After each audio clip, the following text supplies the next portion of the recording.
Masing-masing berdoa mohon supaya Tuhan nyatakan firman-Nya dan kita mengerti untuk melakukan perintah dan kehendak-Nya. Kita tundukkan kepala, kita berdoa bersama-sama. Bapa di surga, dalam nama Tuhan Yesus Kristus, ucapan syukur terima kasih kami naikkan kepadamu Tuhan, buat segala kebaikan yang sudah Engkau nyatakan dalam kami, dalam nikah kami, dalam rumah tangga kami, ibadah pelayanan kami sekalipun banyak kekurangannya, tetapi Engkau tidak menutup pintu bagi kami, tetap Engkau membukakan kesempatan kami untuk melayani Dikau. Kami menyadari bahwa semua itu terjadi hanya oleh karena kasih-Mu yang patut kami ucapkan syukur sebagai rasa terima kasih kami kepada Dikau Tuhan. Haleluya. Demikian juga Engkau sudah berbuat baik dalam banyak hal yang kami sudah alami sampai pada hari ini, bahkan jam ini saat Engkau berikan kami kesempatan duduk di tempat ini. Kami merasakan kasih-Mu tak terukur, tak terduga dalamnya. Tuhan, Engkau maha pengasih penyayang bagi kami sekalian. Terima kasih Tuhan, terima kasih. Terima kasih saat ini kami akan duduk mendengarkan firman-Mu. Kemampuan kami sangat terbatas untuk bisa memusatkan hati dan mendengar firman-Mu. Tapi biarlah Engkau dengan Roh-Mu yang suci menolong kami Tuhan, mengurapi kami agar kami mampu untuk memusatkan hati mendengarkan firman dengan sebaik-baiknya, bahkan mengerti dan meyakini firman-Mu untuk kami hidup di dalamnya ya Tuhan. Terima kasih, ajarkan kami mengasihi Dikau. Kuasa-kuasa kegelapan, roh-roh jahat yang mau mengganggu menggoda kami, Tuhan, bersatu hati kami panggil nama Engkau buat usir dia, yaitu di dalam nama Tuhan Yesus Kristus segala setan kami perintahkan kamu semua dalam nama Yesus, pergi, darah Yesus yang berkuasa. Jika mungkin masih ada saudara-saudara kami menuju tempat ini, tapi menghadapi hambatan, halangan dalam jalannya, Tuhan bukakan jalan dan tibakan mereka dengan selamat untuk sama-sama kami menikmati firman-Mu. Dalam nama Yesus kami sudah berdoa, haleluya, amin.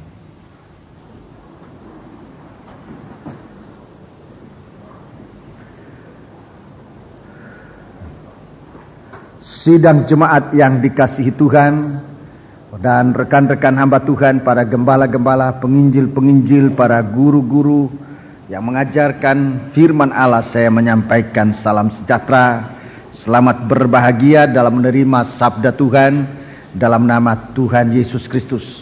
Baiklah, kita duduk dengan tenang bersama-sama untuk mendengarkan firman Allah, mengikuti penguraian firman Allah, agar Tuhan menambahkan iman kita yang memang masih kurang, masih kita butuhkan pertumbuhan iman ini sampai sempurna, saudara-saudaraku. Dan mungkin ada yang dalam percobaan, yang bahkan mengalami guncangan dalam iman, menjadi lemah. Marilah kita mendengarkan firman Tuhan. Dalam percobaan jangan kita tinggalkan Tuhan, tetapi dalam percobaan justru kita semakin dekat pada firman Allah. Dialah yang dapat menyelesaikan segala masalah. Seringkali terjadi dalam percobaan kita jauh dari Tuhan. Saudara-saudaraku, jika tidak mungkin lagi kita berkumpul bersama-sama, bacalah firman Allah, Alkitab saudara. Dan jika membaca pun tidak memungkinkan lagi, ingat firman, jangan sampai lupa firman. Itulah yang menyelesaikan masalah setuntas-tuntasnya. Tidak ada sesuatu kekuatan, kepandaian apapun dari manusia ini yang dapat menuntaskan segala masalah kecuali firman Tuhan. Sebabnya mari duduklah dengan tenang. Saat ini kita akan mendengarkan firman Tuhan. Kita sudah membaca kitab Wahyu pasal 21. Sudah sampai dengan ayat yang ke-21. Namun kita masih belum membaca beberapa ayat ya, yaitu ayat 15, 16 dan 17. Ayat 15, 16 dan 17. Dengarkan dengan firman, dengarkan baik-baik firman Allah ini, sebab Tuhan mempercayakan kita suatu tugas yang besar, cukup berat dibanding dengan kekuatan kita manusia, yaitu pelayanan yang nanti akan dilaksanakan dalam kebaktian kebangunan rohani di Jayapura. Saya mohon maaf pada sidang jemaat dalam kebaktian Bidstone saya selalu ngomong Sorong. Sampai orang tanya, dipindahkan Om kebaktian, tidak di Jayapura, di Sorong. Saya nggak tahu mengapa saya ingat Sorong. Tapi memang saya belum pernah ke Jayapura. Tapi yang sebenarnya kebaktian kebangunan rohani bukan di Sorong tetapi di Jayapura. Di kota Jayapura, ibu kota provinsi Irian Jaya. Kita akan adakan di sana. Dua saudara kita tim yang berkunjung terakhir ini sudah tiba di tengah-tengah kita sekarang. Mereka membawa berita, saya masih belum dengar secara jelasnya. Tapi kita harus sudah siap, ya. Pekerjaan ini besar dan kita tidak mampu dengan kekuatan kita sendiri. Tapi kita akan masuk dalam kekuatan Allah yang besar. Kalau kita bisa membawa kehidupan kita masuk dalam kekuatan Allah yang besar, saudara-saudaraku, satu potensi Allah yang luar biasa, kodrat ilahi, potensi yang luar biasa dari Tuhan. Pekerjaan apapun kita akan lakukan oleh karena pertolongannya. Kita membaca sekarang ayat 15, 16, 17. Ukuran dari Yerusalem baru. Mari kita baca. Dan ia yang berkata-kata dengan aku mempunyai suatu tongkat pengukur dari emas untuk mengukur kota itu serta pintu-pintu gerbangnya dan temboknya. Ya, pintu gerbang dan temboknya ini diukur. Saya sudah menjelaskan semua ini tentang pintu gerbang, tentang tembok, saudara-saudaraku, suatu kehidupan yang dipakai oleh Tuhan. Kita mengalami masuk dalam ukurannya Tuhan untuk menjadi pintu gerbang itu sidang jemaat Tuhan yang hidup. Itu pintu gerbang kerajaan surga. Saudara-saudaraku, tembok ini pribadi dari anak-anak Tuhan. Jadi pintu gerbang itu kesatuan tubuh Kristus yang merupakan sidang jemaat. Dan Yakub dalam mimpinya dia melihat betapa hebatnya itu. Dan waktu dia bangun dari tidur dia mengatakan, alangkah dahsyatnya tempat ini. Tidak lain, ini adalah pintu gerbang surga. Itu dalam kitab Kejadian pasal 28. Ini diukur.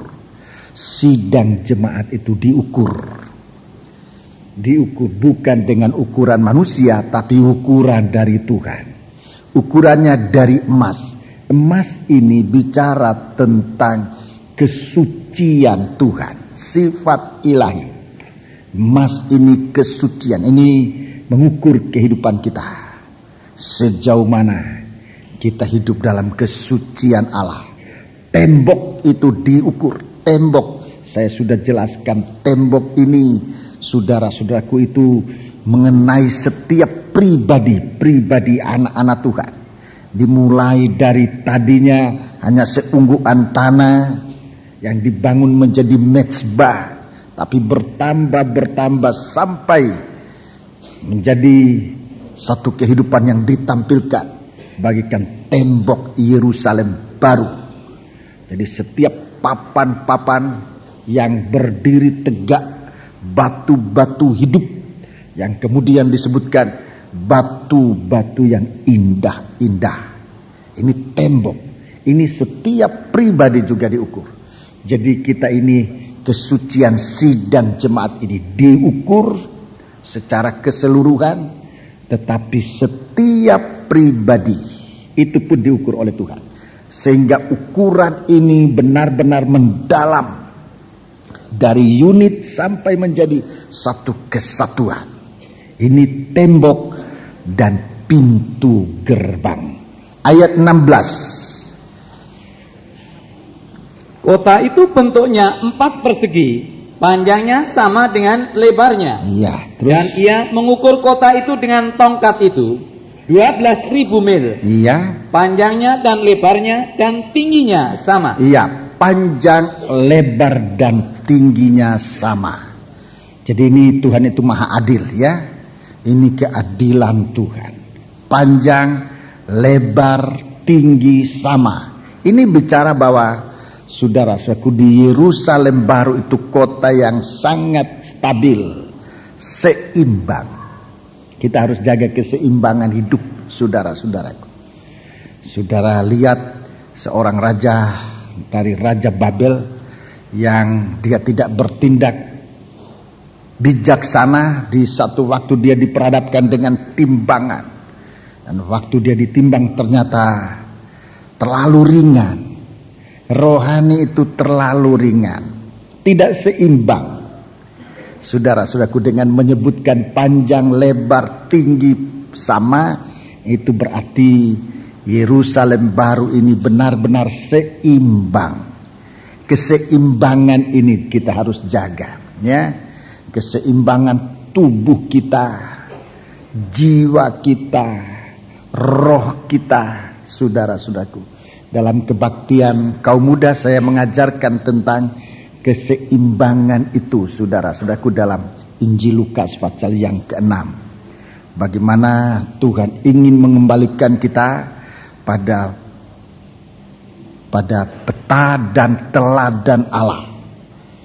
Peta gambar Allah, saudara-saudaraku, yaitu badan kita, jiwa dan roh itu meneladani Kristus. Gambarnya dari Allah Bapa dan Anak laki-laki dan Roh Kudus. Itu peta yang pernah rusak, Tuhan mau kembalikan.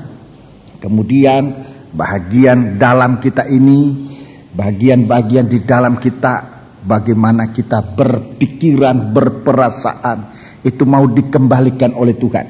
Tuhan mau mengasuh kita sekalian. Perbuatan kita diasuh oleh Tuhan supaya jangan ada tangan yang tepok, jangan ada kaki yang lumpuh, jangan ada mata yang buta. Semua diasuh oleh Tuhan. Pikiran, perasaan kita diasuh oleh Tuhan untuk kembali kepada teladan Kristus. Manusia seutuhnya seimbang. Jadi tidak berat sebelah, tetapi seimbang. Kehidupan kita ini Tuhan mau kembalikan menjadi manusia yang diciptakan Tuhan seperti pada mulanya, untuk menerima kemuliaan bersama dengan Tuhan. Jadi di sini panjang, lebar dan tingginya sama. 17.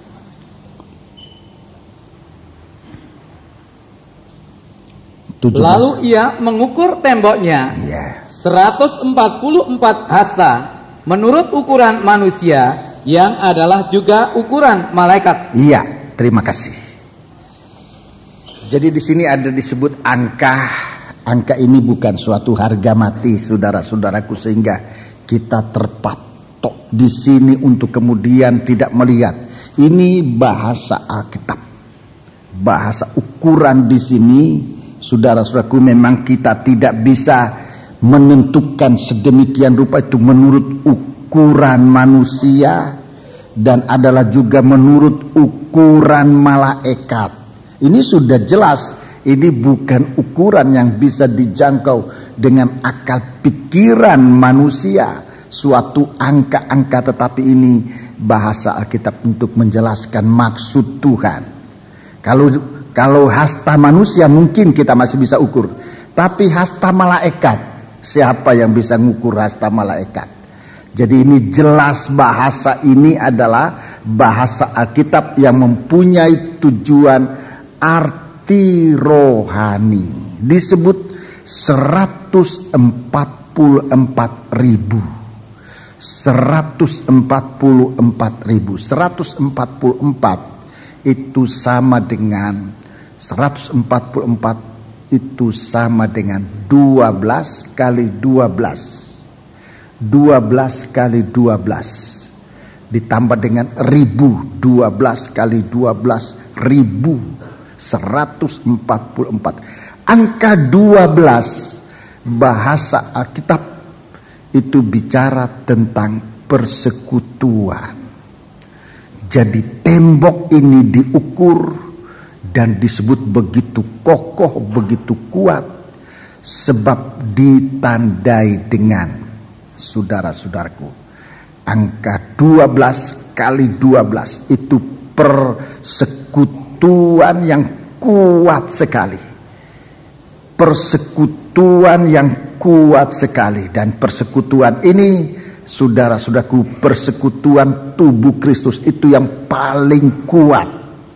Kalau persekutuan ini hanya organisasi, tidak kuat.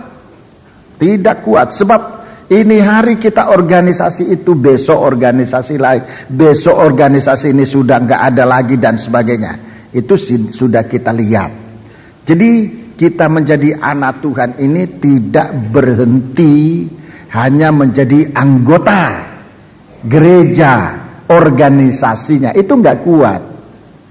Itu persekutuan, tapi harus ditingkatkan.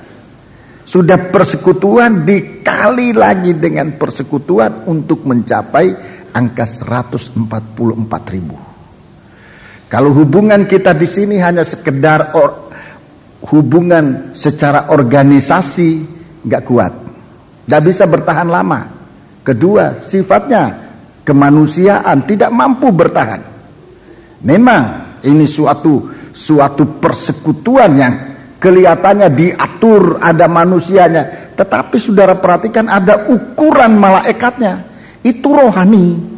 Sekalipun organisasi ini buatan manusia, tetapi harus dikalikan dengan yang rohani. Ukuran hasta malaikat dan ukuran hasta manusia. Tetapi ini nanti akan dikalikan dengan angka 1000. 1000 mengingatkan kita ruangan maha suci.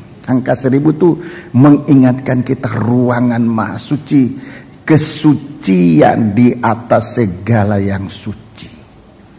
Jadi persekutuan ini harus menjadi kuat nanti. Saudara-saudaraku, tidak berhenti. Hubungan ini hanya sekedar sebagai hubungan antara gembala dan domba, itu pun belum kuat. Itu belum kuat. Masih bisa ada perceraian, masih ada perpisahan. Belum bisa merupakan tembok yang tinggi dan besar. Saudara-saudaraku, antara guru dan murid juga, saudara-saudara ini kalau nanti sudah 9 bulan pulang, sudah selesai.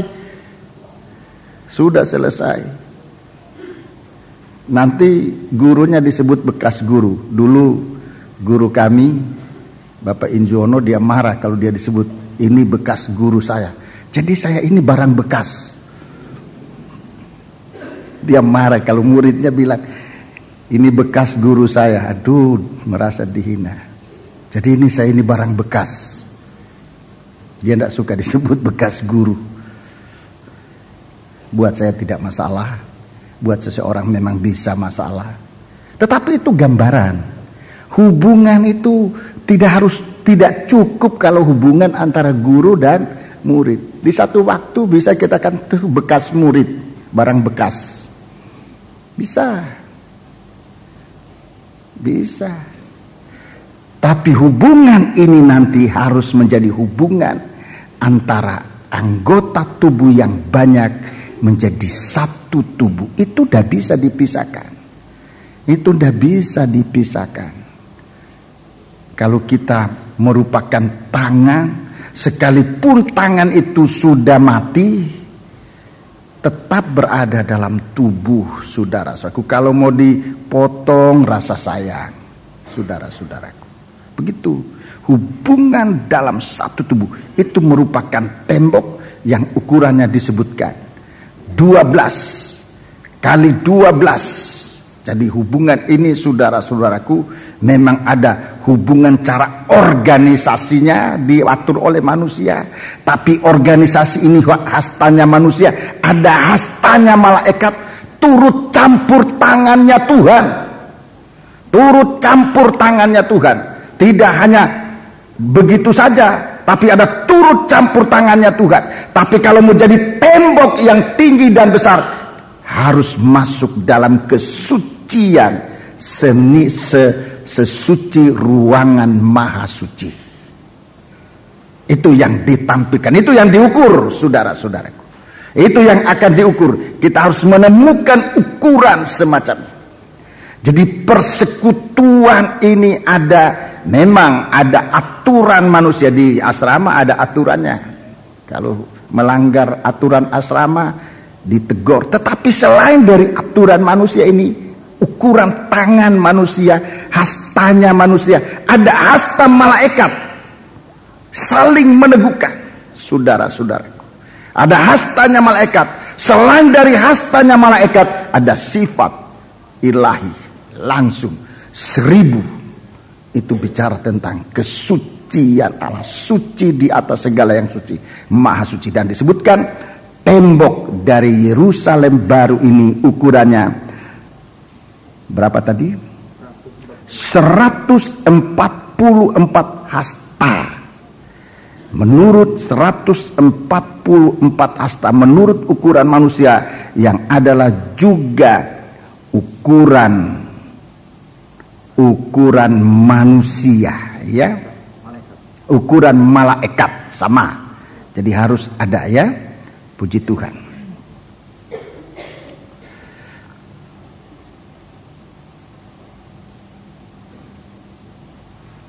Ya, puji Tuhan. Jadi inilah yang merupakan ukuran dari tembok dari Yerusalem baru ini.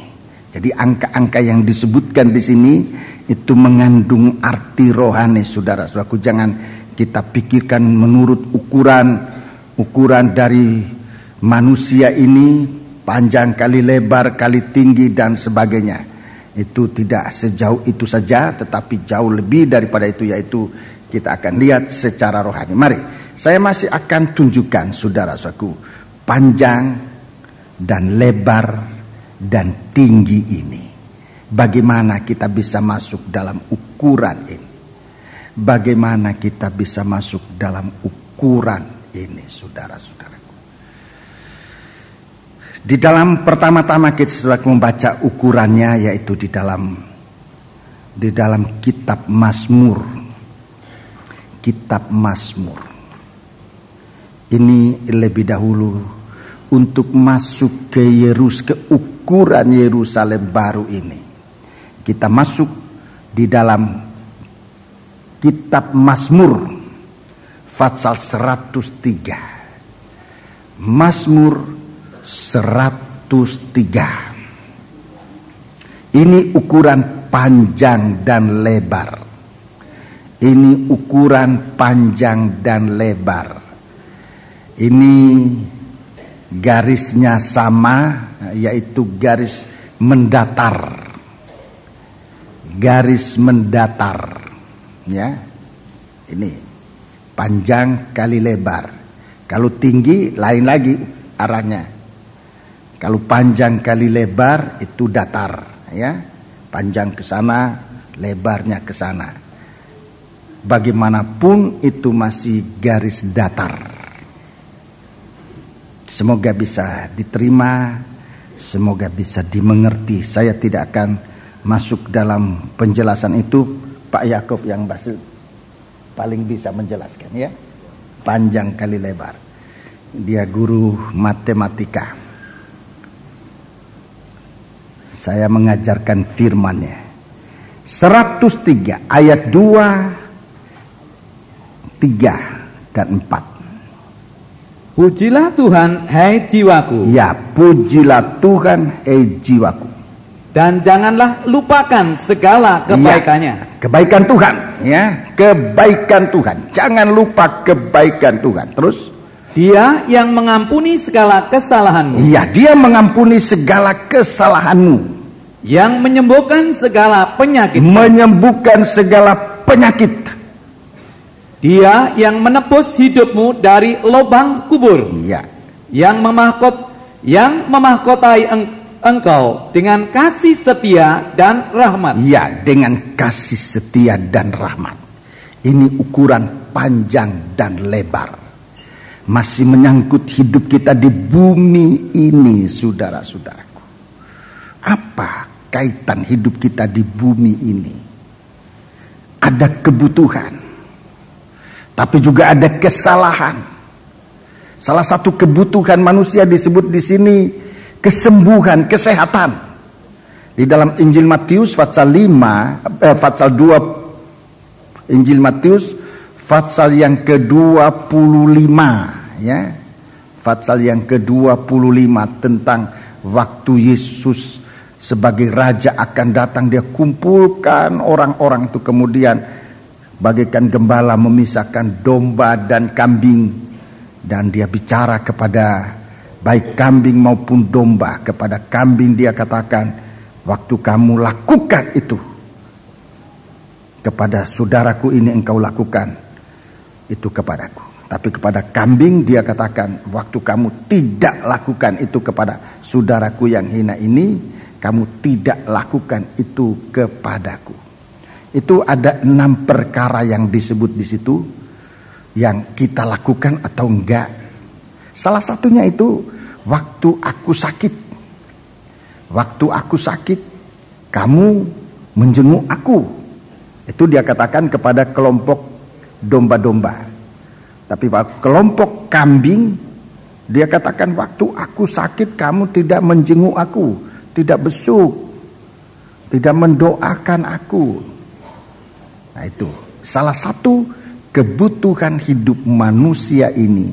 Salah satu kebutuhan hidup manusia di bumi ini adalah kesembuhan. Ada 6 perkara disebut di situ.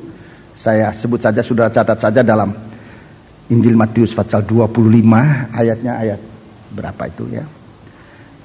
Mulai ayat 18 kalau tidak salah. Ya, saudara cari aja Injil Matius pasal 25 ya. Salah satu mulainya disebutkan waktu aku lapar, kamu kasih aku makan. Ini kebutuhan pertama. Waktu aku haus, ini yang kedua. Ini kebutuhan pokok manusia, kamu beri aku minum. Lalu apa lagi? Waktu aku dalam penjara. Waktu aku dalam penjara. Ini yang ketiga. Yang keempat, waktu aku sakit. Yang kelima, apalagi? Ya. Waktu aku tidak punya pakaian. Ya. Kamu kasih aku pakaian. Ini kebutuhan. Ini pokok semua. Tidak bisa ditawar-menawar ini. Lapar harus makan. Haus harus minum. Tidak punya pakaian, harus ada pakaian. Ini harus, tidak bisa ditawar-menawar. Soal pakaian bagus, mahal atau murahnya itu bukan utama, tapi manusia harus berpakaian. Sampai orang di hutan-hutan itu hanya pakai daun pun harus berpakaian. Itu kebutuhan pokok manusia. Yang ketiga, waktu aku dalam penjara. Yang kelima, waktu aku sakit. Yang keenam, apalagi? Ya. Waktu aku tamu, orang asing ini tamu. Waktu aku orang asing, waktu aku jadi tamu, kamu terima aku di rumahmu. Aku orang asing itu artinya aku ini tamu pendatang. Tidak ada tempat di mana mau beristirahat, mau tidur, mau ganti baju saja tidak ada tempat. Kamu bukakan saya kesempatan. Nah, ini saudara-saudaraku, ini kebutuhan pokok manusia. Saya ulangi, makan, minum, pakaian, rumah, tempat tinggal, kebebasan, jangan sampai terpenjara, kemudian penyembuhan, kesehatan. Di sini saudara-saudaraku, kita lihat di sini, engkau menyembuhkan segala penyakitku. Ini masih kebutuhan, menyangkut kebutuhan hidup manusia secara duniawi. Tetapi lebih daripada itu, saudara-saudaraku, masih ada yang lebih dari itu. Dikatakan yang mengampuni segala kesalahanku. Ini bukan hanya duniawi, tetapi ini menyangkut lebih panjang, menyangkut lebih dalam, menyangkut lebih, saudara-saudaraku. Kalau dosa kita ini diampuni, pengampunan dosa, dengar baik-baik, pengampunan dosa itu harus terjadi di dunia ini. Bukan di surga nanti baru terjadi pengampunan dosa. Di bumi ini harus sudah kita jelas apa dosa kita diampuni atau tidak. Jadi ini sekalipun kita masih di dunia, tetapi itu saudara-saudaraku menyangkut kelanjutan hidup kita nanti. Jadi kalau saya istilahkan ada lebar, ada panjang, sebetulnya panjang itu lebih panjang dari lebar. Tapi di sini dikatakan sama penting. Seperti kita penting menerima, mendapat makanan, menerima pakaian, sembuh dan sebagainya, 6 kebutuhan pokok di situ. Begitu juga kita harus meyakini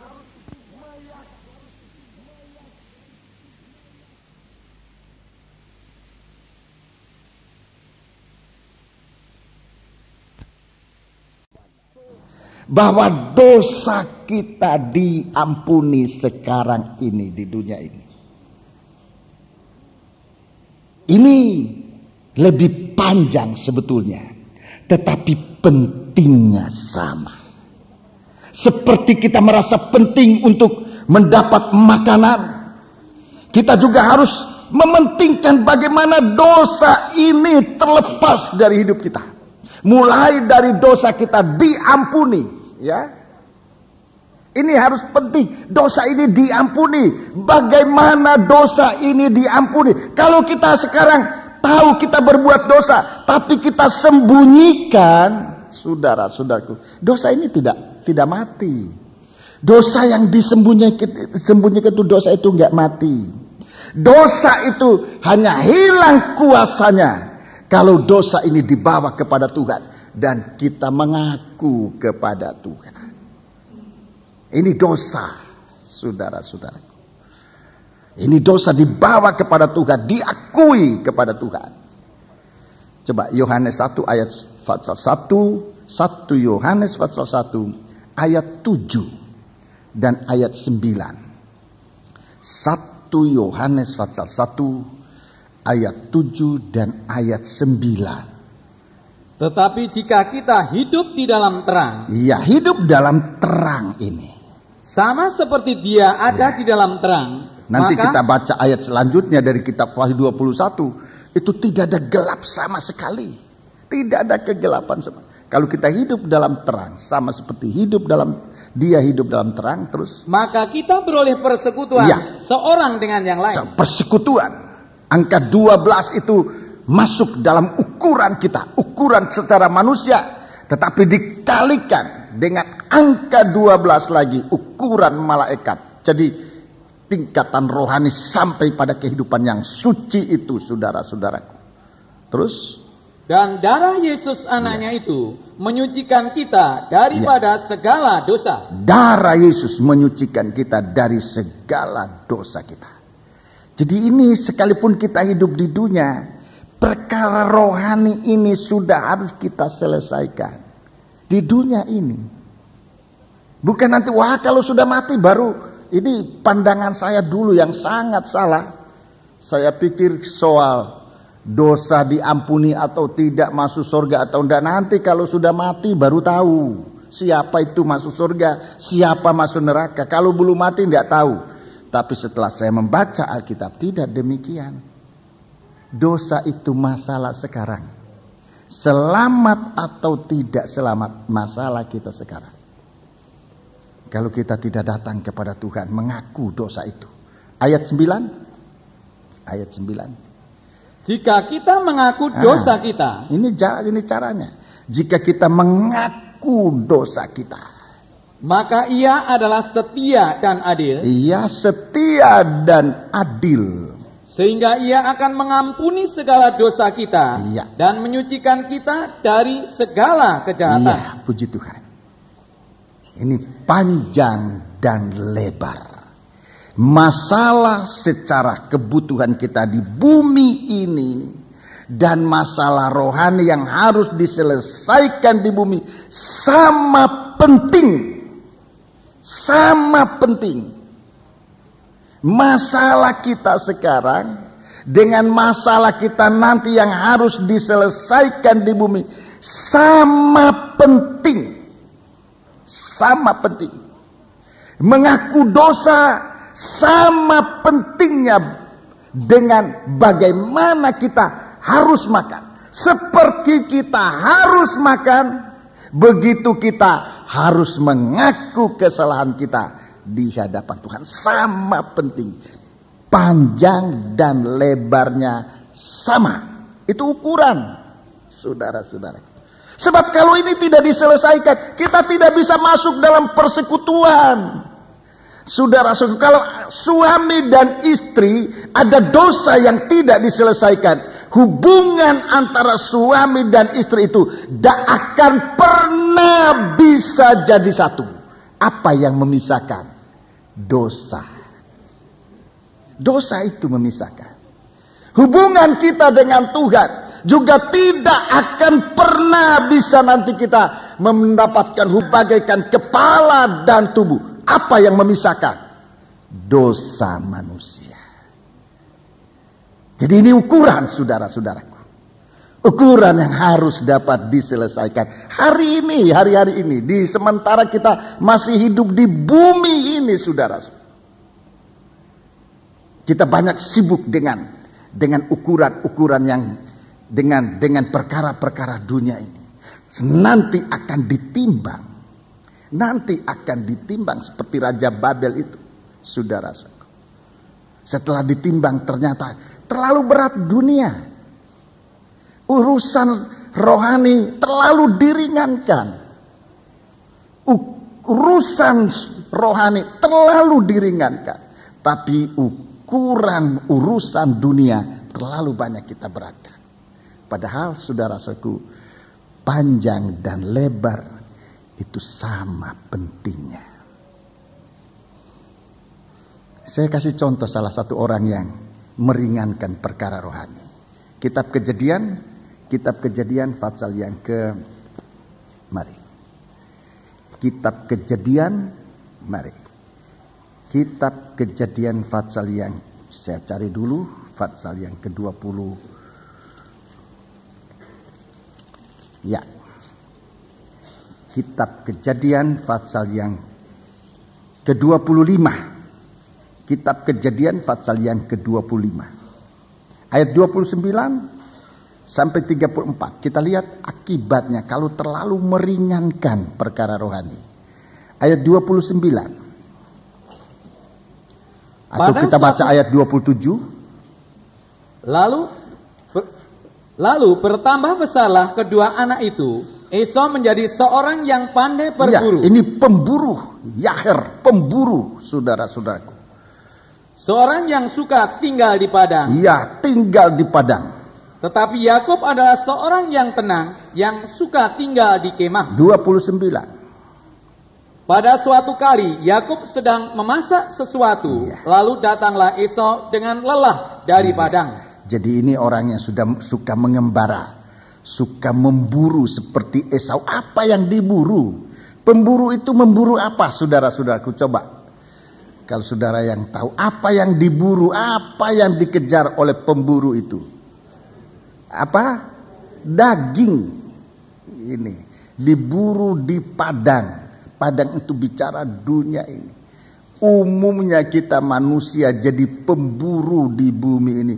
Apa sih yang dikejar dari pagi sampai malam, dari malam sampai pagi? Ngejar apa yang dikejar? Kesimpulannya daging. Itu Esau. Itu Esau. Sementara kemah ditinggalkan. Kemah itu tempat penggembalaan. Tempat di mana seorang yang menggembalakan dombanya berada. Itulah Yakub, dia tergembala. Penggembalaan ditinggalkan. Mengembara, mengejar, memburu. Yang diperoleh ya daging itu. Daging itu. Lihat. Orang yang memburu ini. Coba kita baca ulangi ayat 29. Pada suatu kali Yakub sedang memasak sesuatu. Lalu datanglah Esau dengan lelah dari padang. Ini kalau memburu ini hasilnya apa? Lelah, lapar. Itu kalau seorang anak Tuhan tidak tergembala. Dia mengembara, dia memburu sana sini. Apa yang diburu itu? akhirnya yang ditemukan hanya kelelahan dan kelaparan. Sebab jiwa kita ini, roh kita ini tidak bisa dipuaskan dengan satu dunia ini. Tuhan katakan biar sudah memiliki dunia dengan segala isinya, tapi jiwamu binasa, jiwamu lapar, jiwamu haus. Itu dunia tidak bisa memuaskan kamu. Tidak bisa.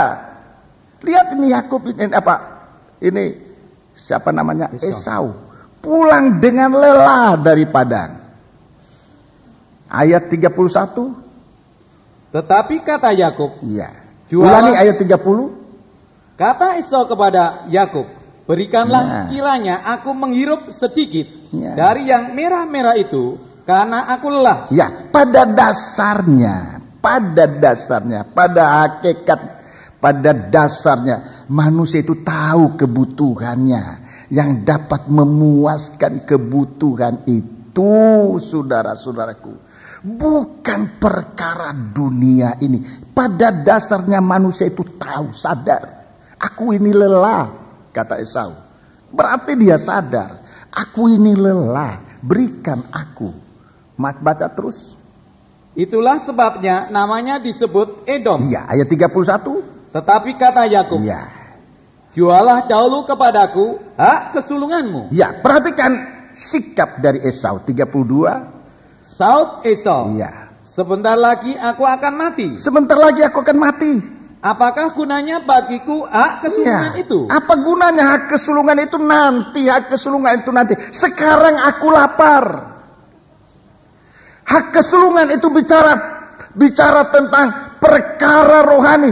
Apa gunanya perkara rohani ini? Yang penting sekarang ini aku lapar, aku mau makan daging, itu yang penting. Rohani diringankan. Apa gunanya hak kesulungan ini? Terus? Kata Yakub, Ya. bersumpahlah Wah, dahulu kepadaku. Maka bersumpahlah ia kepada Yakub, dan dijualnyalah hak kesulungannya kepadanya. 34. Lalu Yakub memberikan roti dan masakan kacang merah itu kepada Esau. Ia makan Perhatikan. dan minum, Ia makan minum. Pentingkan daging saja. Makan minum terus. lalu berdiri dan pergi. Ah, ini banyak kali begitu. Makan minum, berdiri dan pergi. Sampai sejauh itu kita belum melihat bahayanya. Nanti kalimat berikut. Demikianlah Esau memandang ringan hak kesulungan Ini itu. yang bahaya. Kalimat terakhir ini. Makan minum dan pergi. Banyak kali kita begitu. Esau ini masih bagus. Makan minum baru pergi. Lain kali kita belum selesai kebaktian sudah pergi. Belum habis makan, belum habis minum, sudah hilang. Kita katakan Esau itu wah gak pintar. Padahal kita lain kali begitu. Lain kali begitu. Esau ini masih makan minum baru dia pergi. Kita lain kali masih makan, masih minum, sudah pergi. Tapi kita tidak pikir bahwa hal itu menghinakan, memandang ringan hak kesulungan. Padahal ini yang panjang, ini membutuhkan waktu panjang. Kita tidak rasa sekarang. Kita berbuat dosa sekarang tidak seperti orang makan lombok. Kalau makan lombok, makan sekarang, pedis sekarang, cari kerupuk sekarang. Ya, untuk habisin pedisnya itu. Tetapi kalau berbuat dosa, itu prosesnya panjang. Panjang dan lebarnya ini harus sama-sama kita perhatikan. Sama pentingnya kita perhatikan. Seperti kita merasa penting makan, minum, pakai, dan sebagainya. Begitu juga kita harus merasa pentingnya perkara rohani. Seimbang. Harus seimbang. Saudara-saudara, ada keseimbangan hidup ini. Kalau seimbang hidup ini sehat, saudara-saudara. Kita itu sakit banyak kali, apalagi tidak selesai-selesai. Banyak kali karena kita tidak seimbang. Tidak ada keseimbangan itu. Makan terlalu banyak atau terlalu sedikit, itu tidak seimbang. Harus ada keseimbangan. Baik tubuh maupun jiwa dan roh kita. Haleluya. Nah, di sini Esau belum tahu ini. Dia belum merasakan. Makan, minum, pergi, dan dia meringankan. Sekarang dalam Fatsal yang ke-27 kita lihat. Di sini baru dia tahu arti dari apa yang pernah dia ringankan, ya. Ayat 33. Ayat 33. Lalu terkejutlah Ishak dengan sangat serta berkata, siapakah gerangan dia yang memburu binatang itu dan yang telah membawanya kepadaku? Aku telah memakan semuanya sebelum engkau datang dan telah memberkati dia, dan dia akan tetap orang yang diberkati. Itu Yakub sudah datang. Dia keduluan, terdahulu, kecepatan dia. Dia mendapat berkat. Dia yang membeli hak kesulungan. Dia yang menganggap penting hak kesulungan. Seperti pentingnya roti dan kacang merah yang dia sama pentingnya. Bahkan dia melihat kelebihannya adalah di masa nanti berkat dibagikan. Yakub melihat jelas itu. Yakub melihat sangat jelas itu. Mari kita baca ayat 34. Lihat, orang yang meringankan. Sesudah Esau mendengar perkataan ayahnya itu, perhatikan, meraung-raunglah ia dengan sangat keras dalam kepedihan hatinya, serta berkata kepada ayahnya, berkatilah aku ini juga, ya Bapa. Iya, berkatilah aku ini juga, ya Bapa. Minta berkat, tapi berkat sudah diberikan kepada orang lain. Dia tidak mendapat berkat. Saudara, kalau kita membaca berkat yang dia terima, itu sebetulnya bukan berkat. Ayat 39.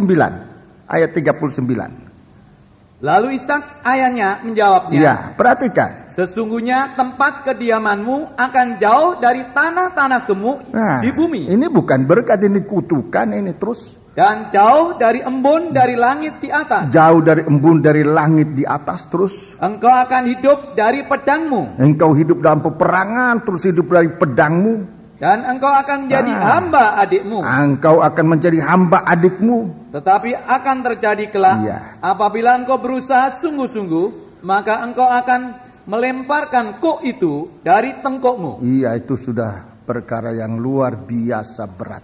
Jadi di sini saudaraku, meringankan perkara yang rohani itu. Akibatnya di dalam ayat 34 katakan bukan nangis, meraung-raung. Bukan menangis tapi meraung-raung. Saudara-saudaraku, dia meraung-raung. Inilah satu kehidupan yang tidak mendapatkan kesempatan yang meringankan perkara rohani. Dalam perjanjian baru diulangi ini, saudaraku. Di dalam Ibrani pasal 12, Rasul Paulus ulangi untuk menasihati kita, untuk menjaga kesucian, ya, untuk menjaga kesucian sampai di dalam batin, kesucian sampai kesucian di hati ini, ya, itu harus dijaga. Ibrani 12 ayat 14. Ibrani 12 ayat 14. Ibrani 12 ayat 14. Berusahalah hidup damai dengan semua orang. Ya, berusahalah hidup damai dengan semua orang. Dan kejarlah kekudusan. Kejarlah kekudusan. Sebab tanpa kekudusan tidak seorang pun akan melihat Tuhan.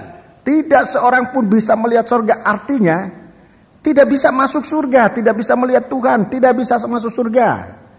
Terus jagalah supaya jangan ada seorang pun menjauhkan diri dari kasih karunia Allah. Ini di garis bawah ini perkataan kasih karunia. Ini nanti yang saya sebutkan nanti panjang dan lebar itu bicara tentang kasih karunia, tentang pengampunan segala dosa, segala kesalahan yang terjadi di bumi ini. Ini namanya kasih karunia. Jagalah supaya jangan seorang menjauhkan diri dari kasih karunia Allah. Terus agar jangan tumbuh akar yang pahit yang menimbulkan kerusuhan dan yang mencemarkan banyak orang. Kasih karunia itu bicara tentang pengampunan dosa. Catat baik-baik ini. Kasih karunia itu bicara tentang pengampunan dosa. Pemberian karunia yang diberikan kepada orang yang tidak layak untuk menerimanya. Orang berdosa itu seharusnya dihukum. Tetapi kalau orang berdosa itu diampuni, itu artinya dia menerima kasih karunia. Raja Daud di dalam Mazmur itu dia katakan yang mengampuni dosa kita. Ini kasih karunia. Ini panjang dan lebar. Sesuatu yang harus kita selesaikan di bumi ini. Menyangkut kebutuhan badani kita, tetapi juga menyangkut kehidupan roh kita. Itu pengampunan dosa. Baca terus. Jadi jangan sampai, agar jangan tumbuh akar yang pahit, yang menimbulkan kerusuhan dan yang mencemarkan banyak orang. Jadi sampai di dalam hati ini dijaga kesucian hati ini. Esau, dia mendendam. Esau itu dendam, itu benih kepahitan. Esau itu dendam kepada adiknya, itu benih kepahitan. Iri hati itu benih kepahitan. Itu harus dijaga itu, saudara-saudaraku. Itu yang melepaskan kita dari tubuh Kristus. Itu yang menceraikan kita dari persekutuan tubuh Kristus. Dendam. Jangan dendam. Di sini Esau, jangan baca ayat 16. Ini akar kepahitannya. Akar kepahitan itu, akarnya kepahitan itu termasuk dendam. Itu yang ada pada Esau. Iri hati. Janganlah ada orang yang jadi cabul, atau yang mempunyai nafsu yang rendah seperti Esau, yang menjual hak kesulungannya untuk sepiring makanan. 17. Sebab kamu tahu bahwa kemudian ketika ia hendak menerima berkat itu, ia ditolak, sebab ia tidak beroleh kesempatan untuk memperbaiki kesalahannya, sekalipun ia mencarinya dengan mencucurkan air mata. Memang itu iri hati, dendam itu melekat betul dalam hati. Ini kita harus jaga. Jaga, Tuhan katakan. Jagalah, janganlah ada orang yang menjadi cabul dan yang bernafsu rendah. Jagalah supaya jangan ada seorang menjauhkan diri dari kasih karunia Allah, agar jangan tumbuh akar yang pahit. Kita kembali dalam kitab Kejadian pasal yang ke-27. Kita Kejadian pasal yang ke-27 tadi, sesudah dia meraung-raung, ini masalah tidak diselesaikan. Sesudah dia meraung-raung, sakit hatinya itu tidak disembuhkan, tidak diselesaikan. Tapi apa yang dia katakan? Dia memelihara sakit hatinya ini. Ayat 41. Ini akar kepahitan. Esau menaruh dendam kepada Yakub. Esau menaruh dendam. Menaruh dendam. Sebetulnya yang salah bukan Yakub, yang salah Esau sendiri. Tetapi yang namanya dosa itu tidak diselesaikan, itu tumbuh menjadi akar, benih yang berakar dan tumbuh menjadi kepahitan yang menajiskan banyak orang, mencemarkan banyak orang. Ulangi ayat 41. Esau menaruh dendam kepada Yakub karena berkat yang telah diberikan oleh ayahnya kepadanya. Jadi dari dendam ini, saudara-saudaraku, dari dendam ini tumbuh, benih itu tumbuh menjadi terus. Lalu ia berkata kepada dirinya sendiri. Jadi akar benih kepahitan itu tumbuh terus. Hari-hari berkabung karena kematian ayahku itu tidak akan lama lagi.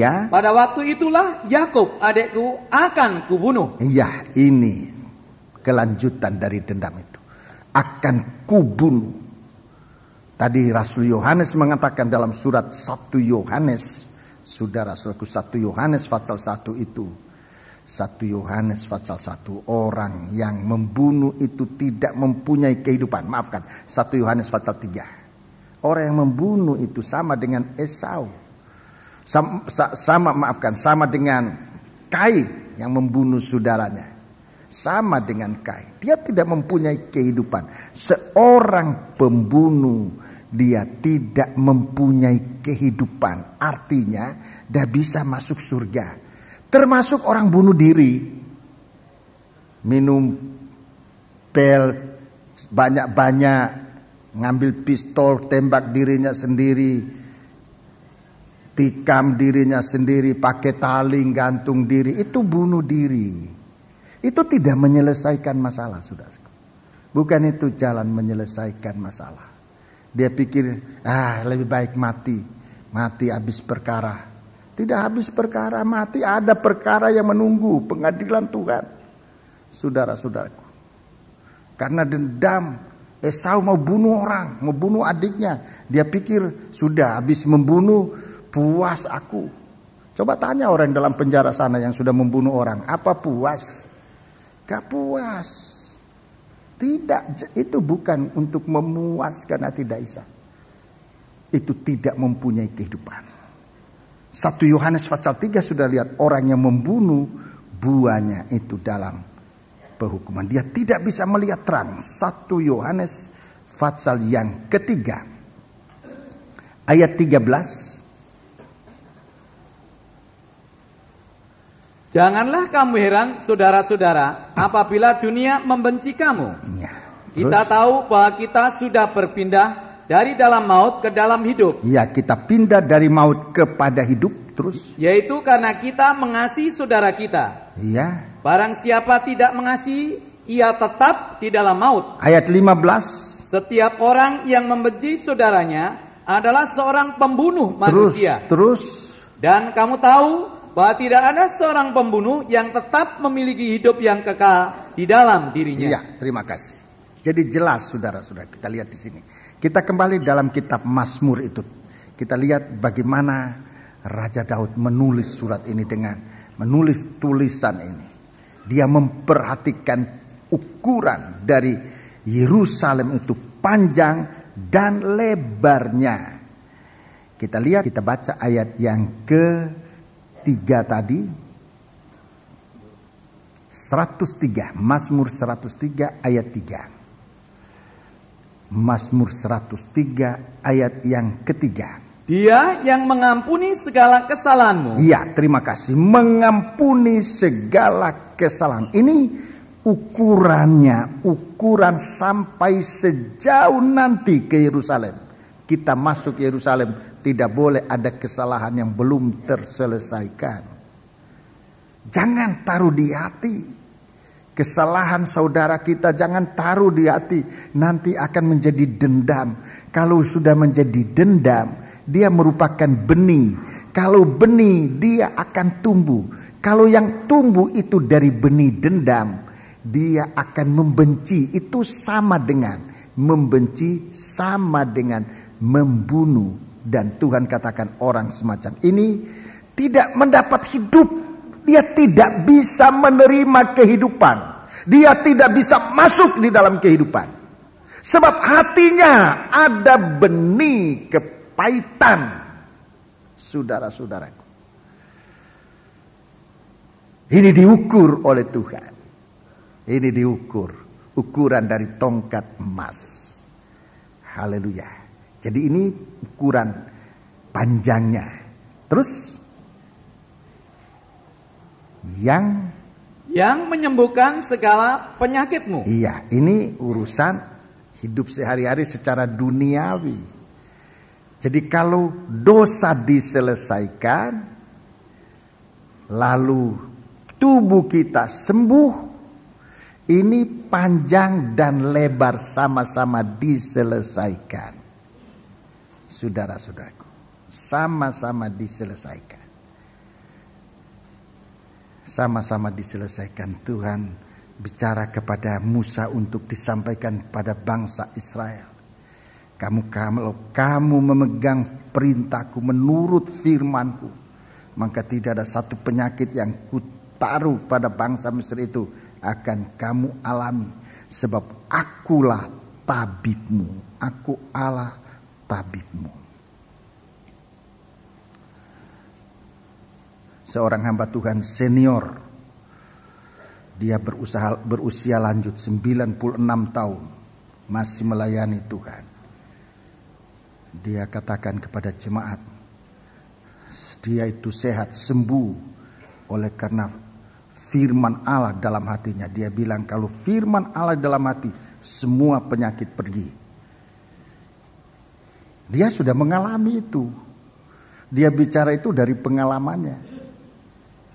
Kalau saya yang ngomong, orang masih mau lihat-lihat. Coba mau lihat. Sebab memang belum mengalami. Sampai sejauh itu, sampai umur sekian banyak. Saya baru 63 tahun. Jadi memang belum sekuat itu untuk bicara mengenai hal itu. Karena saya dengar dari seorang hamba Tuhan. Senior, 96 tahun dia bicara begini. Dan saya melihat bagaimana dia kuat sejauh itu. Saudara-saudaraku. Dan itu yang betul. Sesuai dengan firman Allah. Itu kesaksian hidup saudara-saudaraku. Mari kita melihat sejauh mana ukuran panjang dan lebar ini. Sejauh mana ukuran panjang dan lebar ini. Ayat 12. Ayat 12. Ayat 12. Sejauh timur dari barat. Sejauh timur dari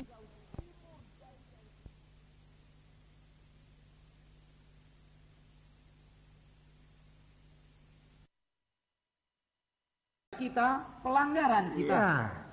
Ini ukuran panjang dan lebar ini.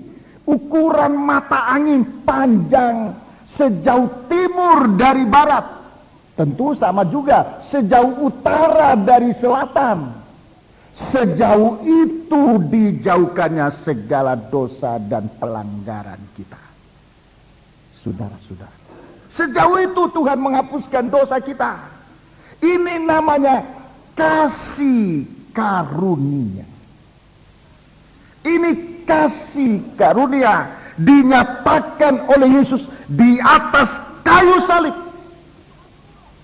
Itu ukuran kasih karunia Tuhan. Saya katakan itu ukuran kasih karunia. Sebab apapun yang terjadi dalam kehidupan kita, tetapi segera kita memandang salib Tuhan, semua itu selesai. Mengapa? Kita masuk dalam ukuran kasih karunia Tuhan. Hati yang sakit, hati yang disakiti sekalipun, tapi kalau dia memandang pada salib Kristus, dia yang kita sudah sakiti, tetapi dia mengampuni kita. Itu ukuran. Siapa bisa mengukur panjang dan lebar itu? Gak bisa. Kita mendapatkan kehidupan hari-hari ini itu hanya oleh karena korban Kristus. Di luar korban Kristus kita tidak bisa berbuat apa-apa. Saudara, ini ukuran. Ini ukuran yang Tuhan berikan kepada kita.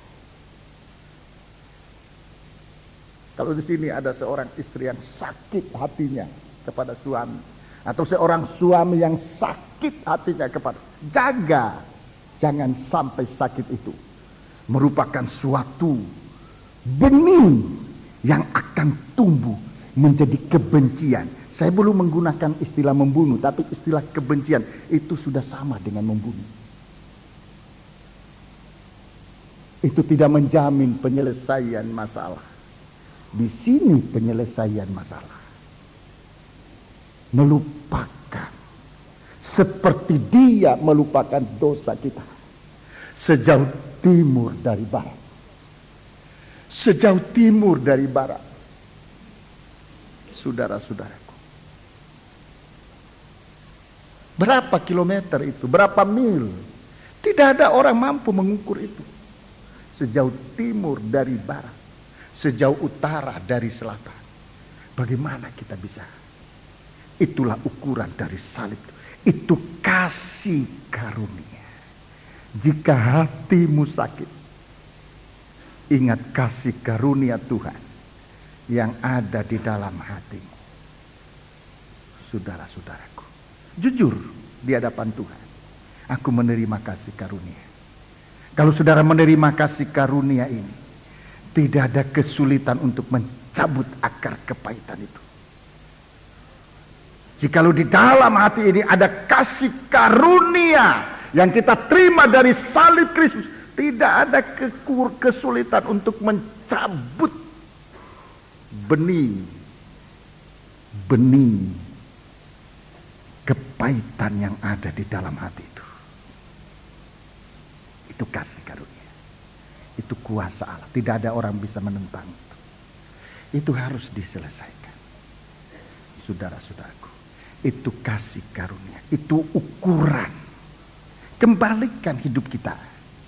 Kembalikan hidup kita pada keadaan posisi yang benar sebelum kita tinggalkan dunia ini.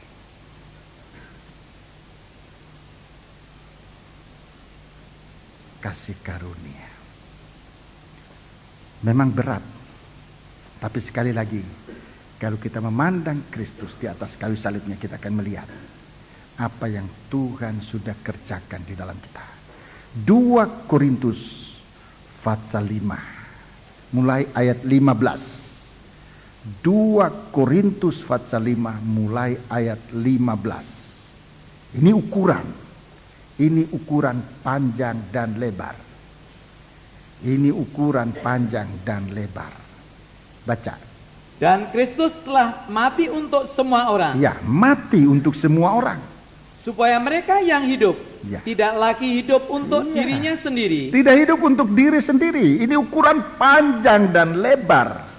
Tidak hidup untuk diri sendiri terus. Tetapi untuk Dia. Untuk Dia. Yang telah mati dan yang telah dibangkitkan untuk mereka. Iya, terus. Sebab itu kami tidak lagi menilai juga pun menurut ukuran manusia. Ya, kita tidak menilai lagi menurut ukuran manusia. Kalau ini mau dicabut, jangan lihat ukuran manusia. Kalau kita lihat ukuran manusia, dia sudah menyakiti saya. Ukuran manusia, saya harus balas. Saya harus balas. Papa saya cerita dulu, kita punya orang tua dulu. Itu Papa cerita, tapi dia katakan ini bukan untuk kita lagi. Kalau kamu disakiti, datang pulang di rumah cerita, aku dipukul siang. Kamu anak laki, iya, dikasihkan keris. Kasihkan keris. Kamu pergi, jangan kamu pulang sebelum kamu selesaikan orang itu. Itu didikan dulu itu. Itu bukan penyelesaian. Itu bukan penyelesaian, saudara-saudaraku. Saya bersyukur dan berterima kasih Bapak, dosa dari turunan ini ditutup oleh Tuhan, diputuskan oleh Tuhan. Saya dipanggil oleh Tuhan menjadi seorang hamba Tuhan. Haleluya. Saya sendiri mengalami, saudara, satu beban yang pernah saya alami. Tapi Tuhan sudah lepaskan saya.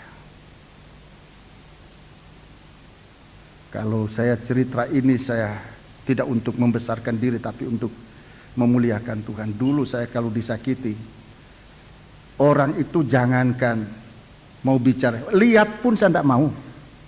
Kalau saya sudah disakiti, itu manusia saya dulu.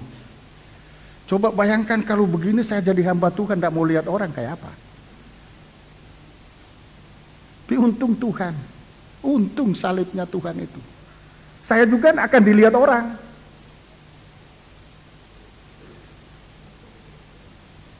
Tuhan lepaskan. Itu membuat saya terlalu berat hidup waktu itu. Terlalu berat. Itu akar kepahitan.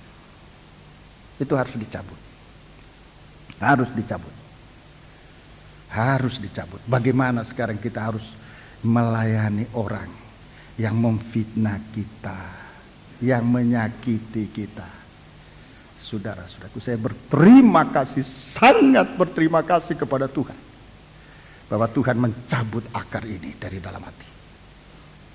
Kalau tidak, saya sudah mungkin tinggal abu-abunya pun sudah tidak tahu di mana. Sebab pasti saya, macam-macam. Saya masih ingat hidup dulu yang bagaimana hidup yang tidak benar itu. Tuhan tolong. Tuhan sangat tolong. Sangat tolong. Kalau sekarang menjadi seorang anak tebusan Tuhan, seringkali difitnah, seringkali diapakan, tapi masih bisa memandang Tuhan. Itu sudah kemurahan Allah. Sebab waktu itulah dicabut, semua itu dicabut. Saudara, Tuhan tolong kita sekalian. Dari manusia yang harus dihukumkan, kita ditolong oleh Tuhan. Sejauh timur dari barat, sejauh barat, sejauh timur dari barat, begitulah Tuhan melepaskan kita. Baca terus. Sudah ulangi ayat yang ke-16 tadi. Sebab itu kami tidak menilai seorang juga pun menurut kami ukuran tidak manusia. menilai seorang pun juga menurut ukuran manusia. Jangan lihat kesalahannya. Dia sudah bikin sakit hati kita. Kita harus nilai, kita harus perhitungkan. Harus perhitungan dengan orang itu. Bukan begitu lagi hidup kita ini. Terus. Dan jika kami pernah menilai Kristus menurut ukuran manusia, sekarang kami tidak lagi menilainya demikian. Tidak lagi menilai ukuran manusia, tetapi menilai ukuran ilahi. Baca terus. Jadi siapa yang ada di dalam Kristus? Iya, ini ayat 17. Siapa yang ada di dalam Kristus? Ia adalah ciptaan baru. Ia adalah ciptaan baru. Dia dilahirkan baru. Haleluya. Dia dilahirkan baru. Siapa yang ada di dalam Kristus, dia adalah kelahiran baru. Saudara-saudaraku, ini harus kita ingat selalu. Kita sudah ditebus oleh Tuhan. Kelakuan tabiat yang lama, apalagi yang mendendam, itu harus dicabut dan dibuktikan, saudara-saudaraku. Kalaupun saudara-saudaraku dulu kita memperhitungkan kesalahan orang, saudara-saudaraku, sekarang jangan lagi. Kita berada di dalam Kristus, kita adalah kelahiran baru. Tambah ayat 18 dan 19. Yang lama sudah berlalu, sesungguhnya yang baru sudah datang. Ya, ayat 18. Dan semuanya ini dari Allah. Semuanya dari Allah, bukan dari manusia.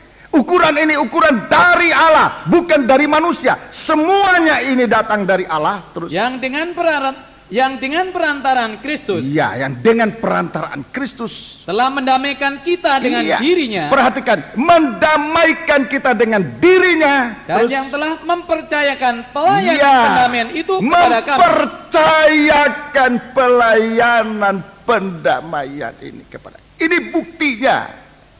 Ini buktinya kita didamaikan oleh Tuhan dengan dirinya. Tuhan mempercayakan berita pendamaian ini. Terus, sebab Allah mendamaikan dunia dengan dirinya oleh Kristus, dengan tidak memperhitungkan pelanggaran mereka. Tidak memperhitungkan pelanggaran. Terus, Ia telah mempercayakan berita pendamaian itu kepada kami. Terima kasih. Ini bukti. Jadi kalau kita ini, saudaraku, sidang jemaat ini dipercayakan untuk pelayanan sebesar ini kemurahan Tuhan.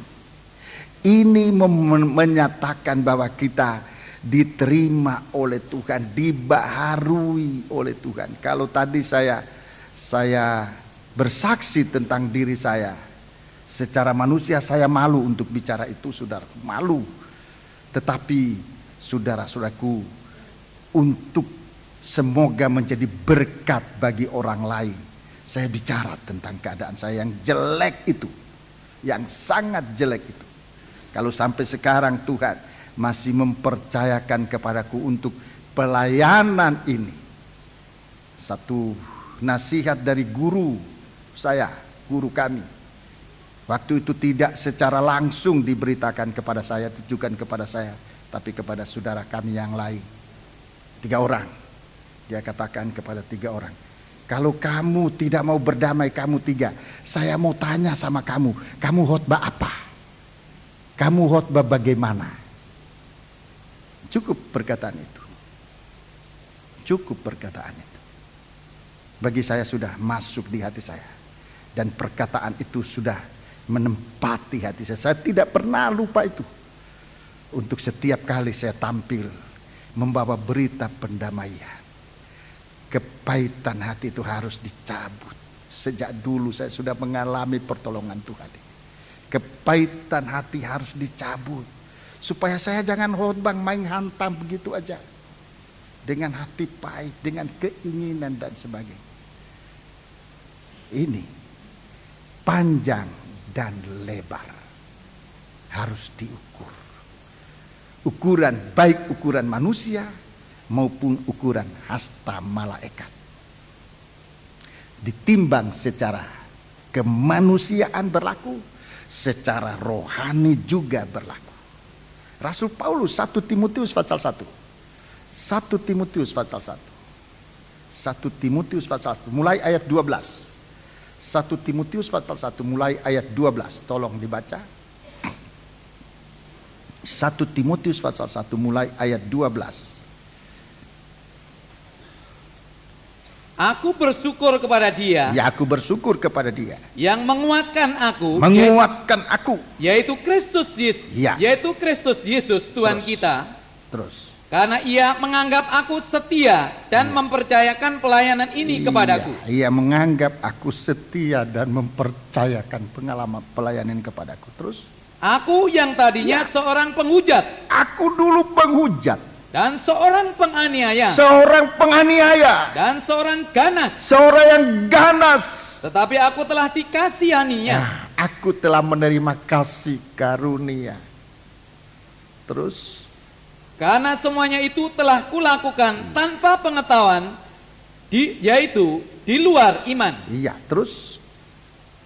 Malah kasih karunia Tuhan. Ini kasih karunia. Malah kasih karunia itu. Terus. Malah kasih karunia Tuhan kita itu telah dikaruniakan dengan limpahnya kepadaku. Dengan limpahnya kepadaku. Terus. Dengan iman dan kasih di dalam Kristus Yesus. Iya, terus. Perkataan ini benar dan patut diterima sepenuhnya. Perkataan ini benar dan patut diterima sepenuhnya. Kristus Yesus datang ke dunia untuk menyelamatkan orang berdosa. Untuk menyelamatkan orang berdosa. Dan di antara mereka, akulah yang paling berdosa. Di antara mereka, aku paling berdosa. Dia menyelesaikan ini. Ukuran itu. Aku yang paling berdosa. Dia selesaikan dengan ukuran salibnya Tuhan. Sejauh barat dari timur. Sejauh timur dari barat. Begitu juga dari utara ke selatan. Salibnya Tuhan. Sejauh itu Tuhan mengampuni, melemparkan segala dosa kesalahan. Terus. Tetapi justru karena itu aku dikasihani. Aku dikasihani. Terus. Agar dalam diriku ini sebagai orang yang paling berdosa. Iya, agar dalam diriku orang yang paling berdosa. Yesus Kristus menunjukkan seluruh kesabarannya. Iya. Dengan demikian aku menjadi contoh bagi mereka yang kemudian percaya kepadanya. Iya. Dan mendapat hidup yang kekal. Iya, terus. Hormat dan kemuliaan sampai selama-lamanya bagi Raja segala zaman, Allah yang kekal, yang tak tampak, yang esa. Amin. Ya, terima kasih. Itulah ukuran panjang dan lebar. Sama. Ukuran panjang dan lebar bicara tentang kasih karunia yang mendamaikan kita dengan Kristus dan dengan sesama. Supaya tidak ada lagi yang memisahkan kita, antara kita dengan kita, antara kita dengan Tuhan. Satu ayat dalam Yesaya 60. Yesaya pasal 60. Coba tolong dibaca.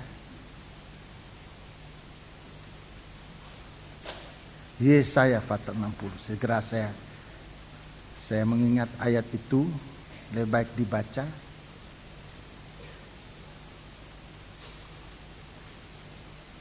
Maafkan, 59 ayat 1 dan 2. Yesaya 59 ayat 1 dan ayat 2. Yesaya 59 ayat 1 dan ayat 2.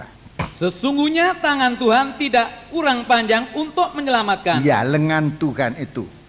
Lengan Tuhan untuk mencapai kita itu tidak kurang panjang untuk menyelamatkan. Terus, dan pendengarannya tidak kurang tajam untuk mendengar. Perhatikan. Tetapi yang merupakan pemisah antara kamu dan Allahmu, iya, ialah segala kejahatanmu. Terus. Dan yang membuat dia menyembunyikan diri terhadap kamu sehingga ia tidak mendengar, ialah segala dosamu. Iya, jadi ini harus disingkirkan. Kasih karunia Allah harus harus diterima. Dosa harus disingkirkan oleh kasih karunia Allah, supaya kita bisa masuk dalam ukuran Yerusalem baru. Ini ukuran panjang dan lebar. Ukuran tinggi. Ukuran tinggi. Jadi ada ukuran panjang lebarnya, itu kasih karunia.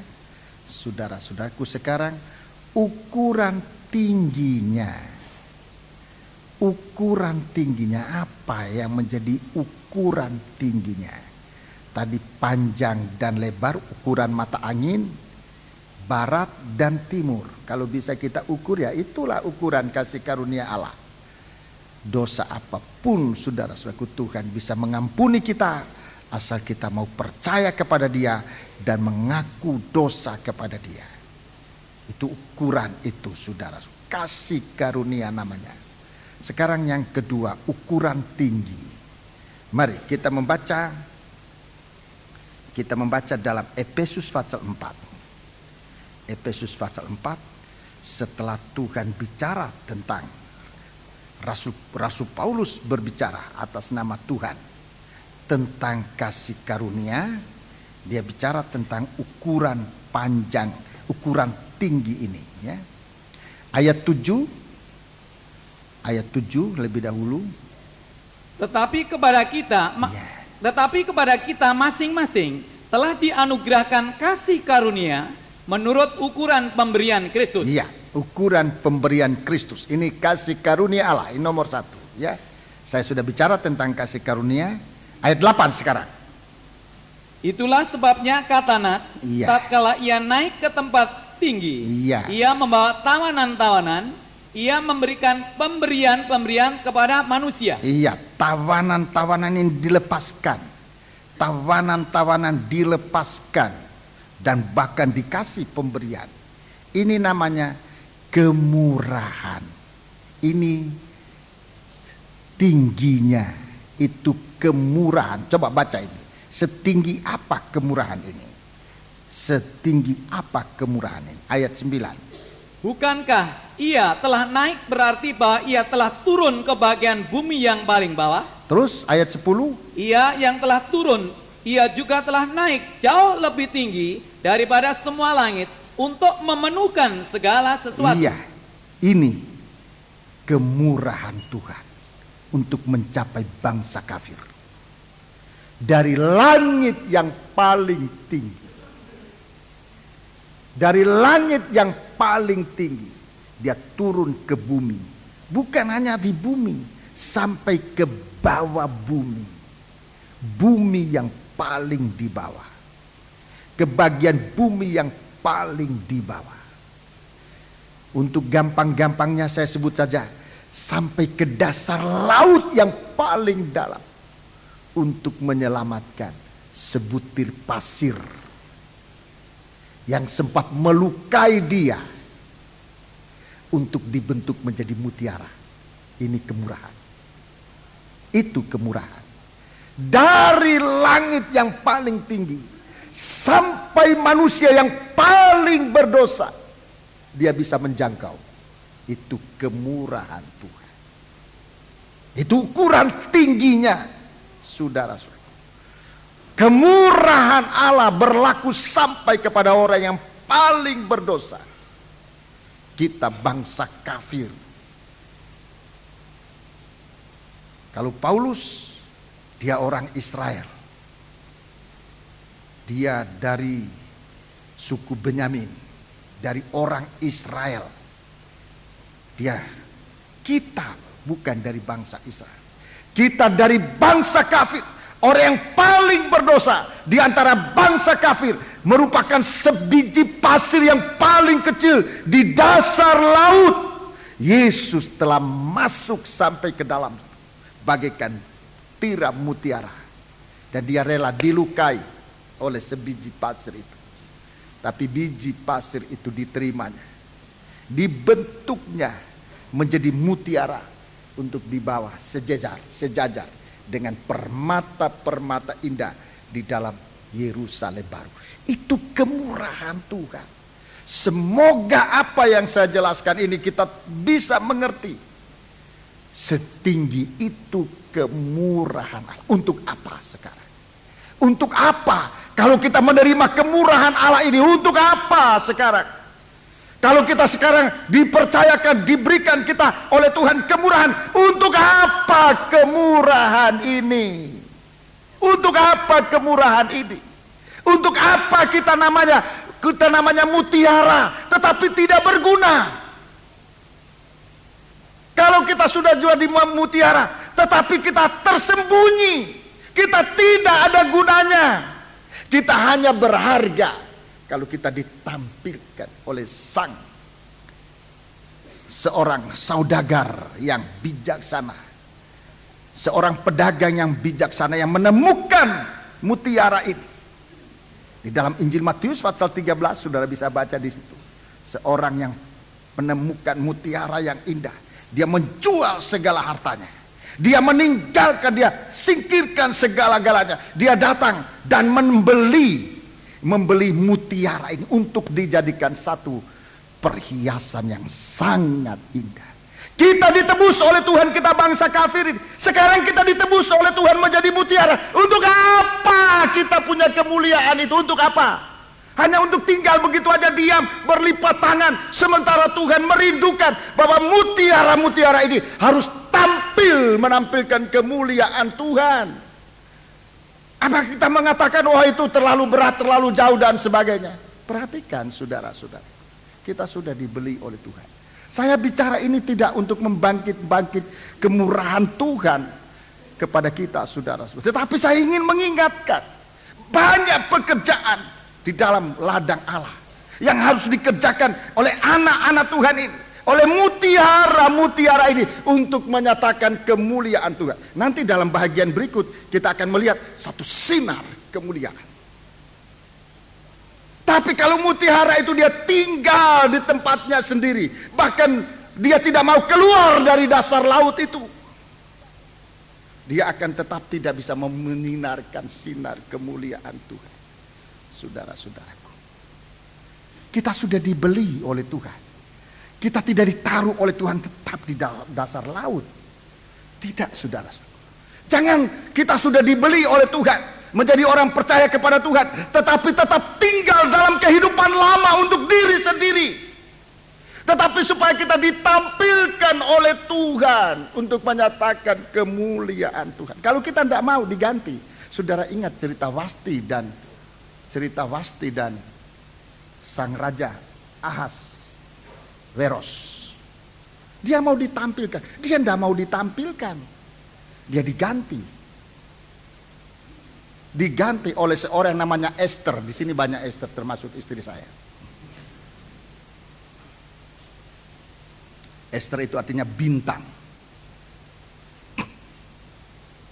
Untuk dijadikan bintang-bintang.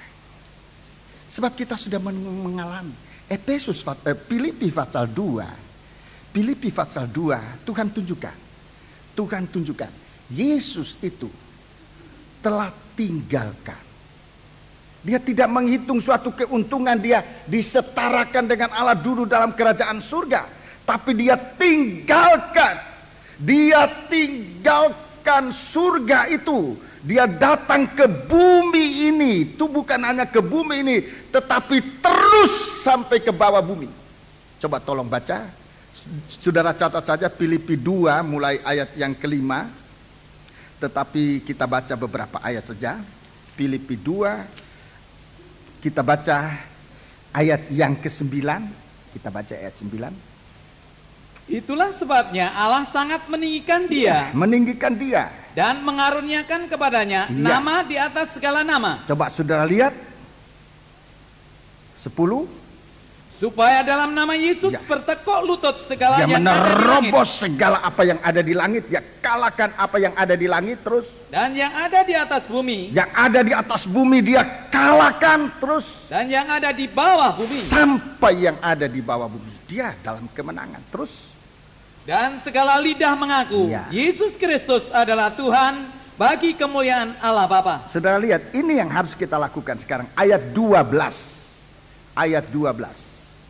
Ayat. Saudara-saudaraku yang kekasih, Saudara-saudaraku yang kekasih. kamu senantiasa taat. Iya, terus Karena itu tetaplah kerjakan keselamatanmu. kita sudah diselamatkan oleh Tuhan menjadi mutiara.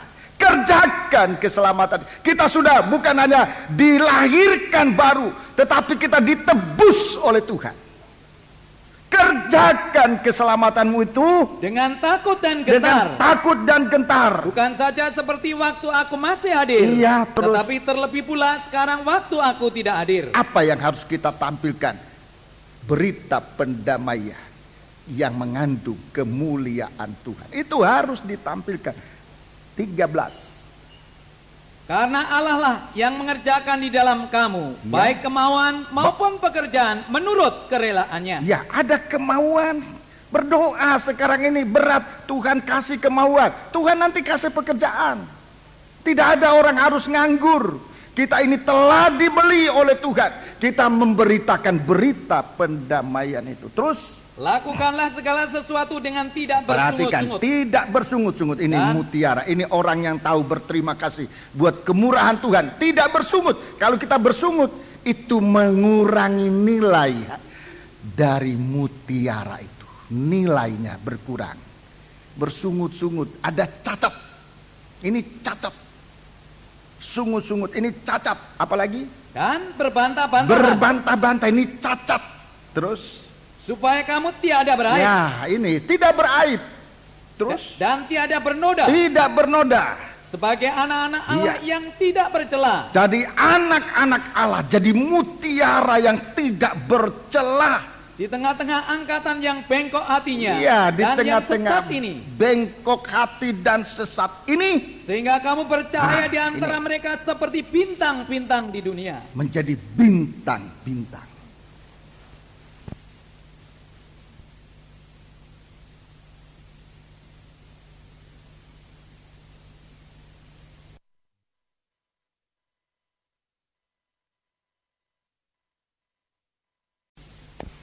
Dia ditampilkan tanpa cacat dan celah dan diuji.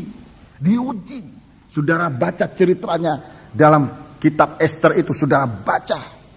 Dia seorang anak gadis yang ditawan kemudian diuji saudara-saudaraku sampai pada ujian terakhir dia harus menghadapi Ahasveros.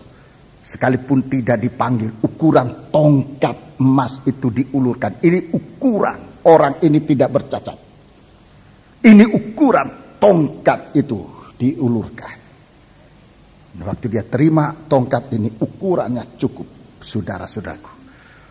Ester menjadi bintang yang tidak bercacat. Sekarang sudah jadi bintang. Ayat 10, ini yang harus dijaga. Ayat 10. Ayat 16. Ayat 16. Sambil berpegang pada firman kehidupan. Iya, sambil berpegang. Kalau saudara dipakai oleh Tuhan, jangan lupa diri.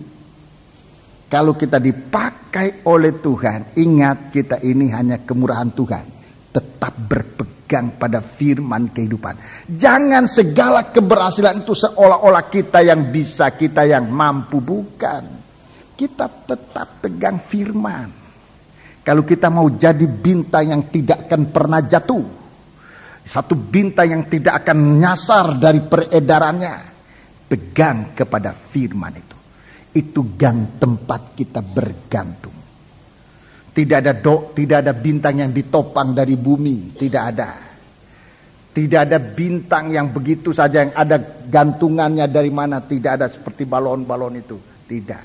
Bintang itu dia berpegang pada firman kehidupan. itu kekuatan. Pada firman itu kita bergantung. Pada firman itulah yang menopang kita. Sambil berpegang pada firman kehidupan. Apalagi kalau sudah jadi bintang. Kalau dia melepaskan, menyangkal firman kehidupan ini, dia segera jatuh. Dia akan jatuh kembali. Saudara-saudaraku, bahkan jatuh sampai kepada alam penghukuman Allah. Di dalam api neraka, lautan yang di dalam api neraka. Ini bahaya. Sebab itu, kalau sudah jadi bintang, jangan lupa atau selalu ingat untuk tetap berpegang pada firman kehidupan terus. Agar aku dapat bermegah pada hari Kristus. Ini pada saat nanti, pada hari Kristus, Yerusalem baru ditampilkan terus. Bahwa aku tidak percuma berlomba dan tidak percuma bersusah-susah. Iya, terima kasih. Itulah yang harus kita jaga. Ukuran. Ini ukuran kemurahan, ukuran tinggi. Ini tingginya Yerusalem baru itu digambarkan dengan kemurahan. Seorang anak Tuhan yang tahu kemurahan Tuhan, dia tetap berada bagaikan mutiara. Kita bangsa kafir ini bagaikan mutiara di dalam Yerusalem baru. Jangan lupa kalau kita ini dipakai oleh Tuhan, kalau kita ini diberkati oleh Tuhan, kalau kita ini diapakan pun oleh Tuhan untuk kemuliaannya. Semua itu saya akan katakan ini dengan perlahan. Semua itu hanya karena kemurahan. Hanya karena kemurahan. Jangan membanggakan diri. Dan kemurahan itu sesuatu hal setinggi kalau Tuhan mau pakai kita. Memuliakan kita dari bumi yang paling bawah, dibawa sampai ke gunung yang tinggi dan besar, Yerusalem baru. Itu namanya kemurahan. Itu namanya kemurahan. Jadi pegang dua ini, panjang dan lebar. Itu kasih karunia Allah. Tapi tingginya itu kemurahan Allah. Tidak bisa diduga, tidak bisa diukur oleh manusia. Tapi Tuhanlah yang mengaruniakan itu kepada kita sekalian. Puji Tuhan. Mari. Ada? Psalm 182. Pelayan perjamuan suci tampil ke depan. Psalm 182 kita lakukan ini.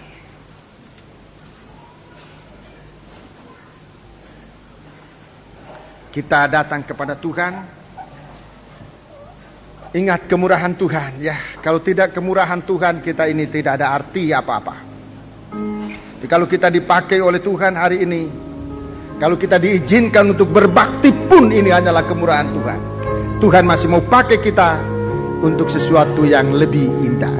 Sidang jemaat, kita bersama-sama berdiri.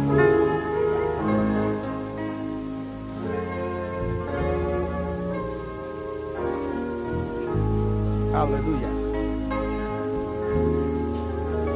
Salib besar itu yang mengubahkan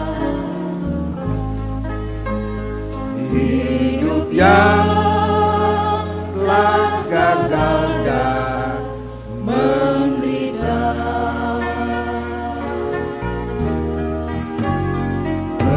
Mau memuji Tuhan selamanya, karena ku telah diubahkannya. Salib kasar itu yang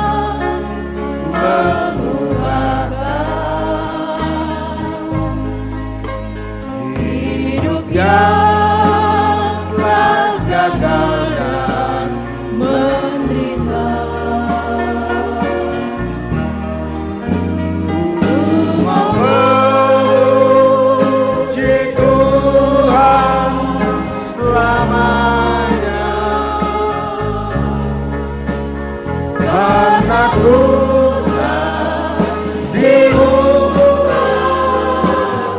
Kita tundukkan kepala, hanya musik melakukannya. Kita tundukkan kepala.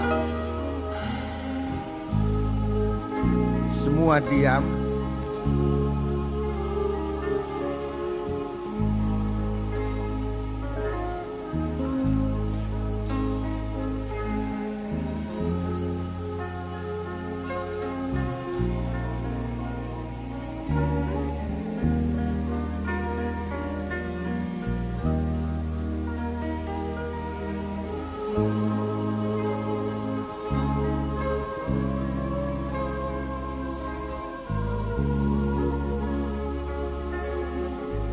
Coba renungkan hidupmu sekarang. Renungkan hidup masa lalu. Sudah akan lihat suatu perbedaan. Kasar atau najis. Kita diam semuanya diam.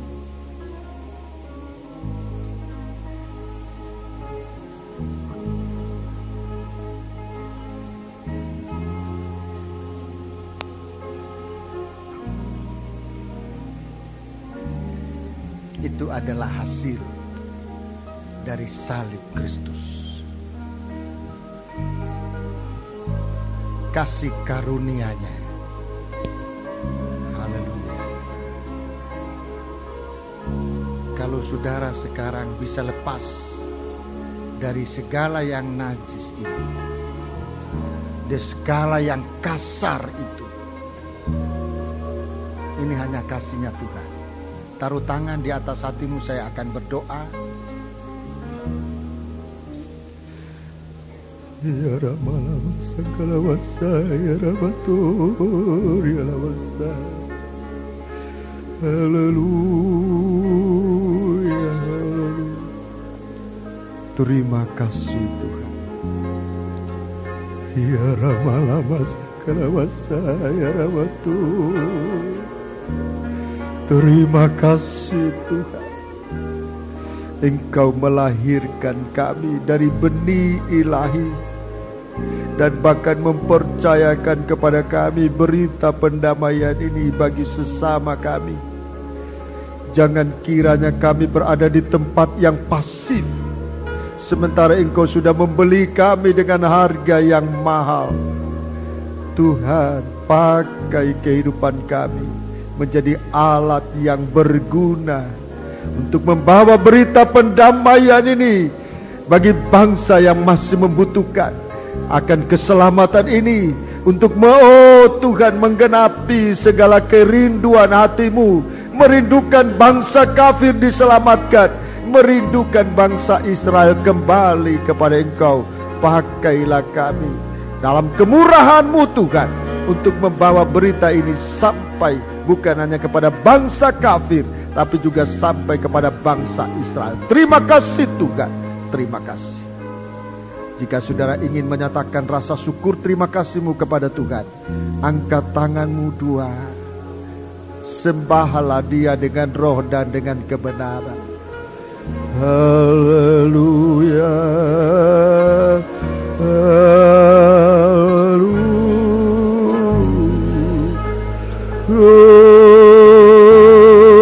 Gloria la basta. Haleluya. Haleluya.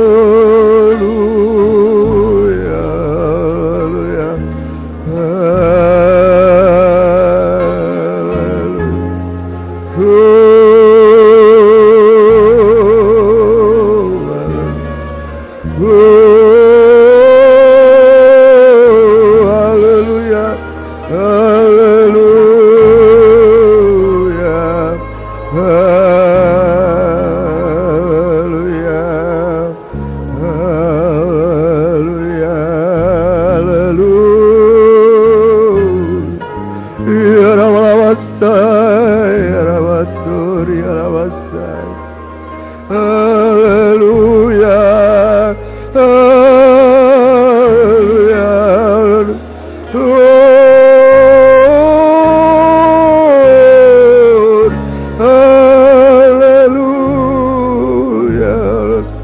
Terima kasih Tuhan, terima kasih. Terima kasih. Betapa najisnya kami dulu Tuhan. Betapa kotornya kami dulu Tuhan. Betapa jahatnya kami dulu.